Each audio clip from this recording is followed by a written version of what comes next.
দিনটা ছিল 1 নভেম্বর, আমার জন্য একটা স্পেশাল দিন। বুঝতেই পারলে নিশ্চয়ই, ঘুম থেকে উঠতে না উঠতেই কাছের মানুষগুলো আমাকে বার্থডে উইশ করলো। কি যে ভালো লাগছিল কি বলবো। পর ভগবানকে একটু প্রণাম করে নিয়ে ঘর দোর ক্লিন করে নিলাম। ওর বাবা অফিস বেরিয়ে গেছে, আর ওর বাবার সঙ্গে যে চা খেয়েছিলাম সেই ক্লিপটা আমার নেওয়া হয়নি। একটু মনে হলো কফি খাই আজকে, তো একটু নিজের জন্য স্পেশাল করে কফি বানিয়ে আর নুডলস বানিয়ে ছেলেদের সঙ্গে একসঙ্গে বসে খেলাম। কোমরে বেল্ট পরে আছে, নিশ্চয়ই দেখেছো। আর এই দেখ, বার্থডে বলে ছেলে আমাকে ক্লিন করতে দেবে না, তাই জোর করে একটু ঘরের নেতাটা নিয়ে মুছে দিচ্ছিল।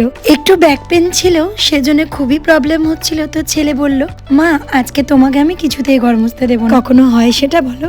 মা হয়ে কি পারি ছেলেকে ঘর মোছাতে? এদিকে স্নান সেরে এসে স্কিন কেয়ারটা করে নিলাম, আর ল্যাভেন্ডার ক্যান্ডেলটা জ্বালার পর খুব সুন্দর একটা স্নিগ্ধ স্মেল সারা ঘরে ছড়িয়ে গেছে। একটু ফুল দিয়ে আজকের দিনে ভগবানকে না সাজালে হয়? তো আমি সকল ভগবানকে সুন্দর করে সাজিয়ে একটু পুজো দিলাম।